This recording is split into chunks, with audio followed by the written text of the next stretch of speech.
అయింది ఏం చేయాలని ఆలోచిస్తా అంటే ఫ్రిడ్జ్ డోర్ తీసిన బీట్రూట్ క్యారెట్ కరగటది క్యారెట్తోని సొరవపిండి పెడదామని ఇట్లా క్యారెట్ తురుముకున్నాను శనగపప్పు నానబెట్టుకున్నాను నువ్వులు పల్లీలు బియ్యం పిండి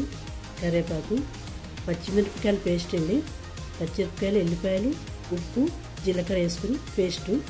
ఇప్పుడు ఇవన్నీ పిండి కలుపుకుందాము ఇళ్ళని అన్ని పిండిలో అన్నీ కలుపుకుందాం ఇది ముద్ద లెక్క చేసుకున్నాం ఇప్పుడు ఇవన్నీ ఇది బీట్రూట్ తురుముకున్నాను కరివేపాకు శనగపప్పు పల్లీలు నువ్వులు బియ్యం పిండి పచ్చిమిరపకాయలు ఎల్లిపాయలు జీలకర్ర ఉప్పు వేసుకొని మిక్సీ పట్టుకున్నాను ఇప్పుడు ఇవన్నీ పిండిలో కలుపుకొని గోధుమ పిండి లెక్క ముద్ద పెట్టుకుందాము గోధుమ పిండి లెక్క ముద్ద చేసుకుందాము చూడండి ఇది సర్వపిండి పెట్టుకునే గిన్నెలు దీనికి ఆయిల్ పోసుకుందాము పిండి పిసికి పెట్టుకున్నాను ఈ ముద్ద ఇంట్లో ఇట్లా ఒత్తుకోవాలి మొత్తం రౌండ్గా ఒత్తుకోవాలి చూడండి ఇట్లా మొత్తం ఒత్తుకోవాలి ఒత్తుకున్నాక ఇట్లా హోల్స్ లెక్క పెట్టుకోవాలి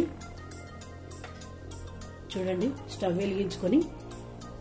గిన్నె పెట్టుకొని దీంట్లో నూనె పోసుకోవాలి నూనె బాగా వేడి కావాలి చూడండి ఇంకో గిన్నెలు కూడా ఇట్లనే ఆయిల్ పోసుకోవాలి ఆయిల్ పోసుకున్నాం కదా ఇది బీట్రూట్తో కలిపింది ఇప్పుడు ఇదంతా ఒత్తుక్కుందాము ఇంతకుముందు చూపించింది క్యారెట్తో పెట్టిన ఇప్పుడు బీట్రూట్ చూడండి నూనె వేడవుతుంది చూడండి నూనె మంచిగా వేడైంది ఇప్పుడు ఇది ఒత్తి పెట్టుకున్నాం కదా అది పెట్టుకోవాలి స్టవ్ మీద పెట్టుకొని వేడి నూనె పోయాలి అది మునిగే అంతా నూనె పోయాలి ఇప్పుడు మూత పెట్టుకుందాం చూడండి మూత తీస్తున్నా ఇప్పుడు అయిందండి ఇప్పుడు ప్లేట్లో తీసుకుందాము చూడండి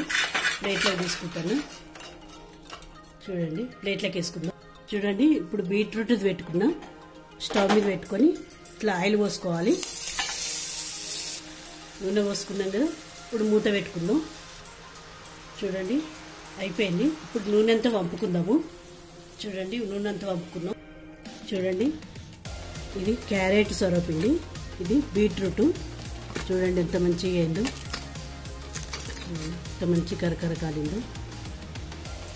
బీట్రూట్ క్యారెట్ సొరపిండి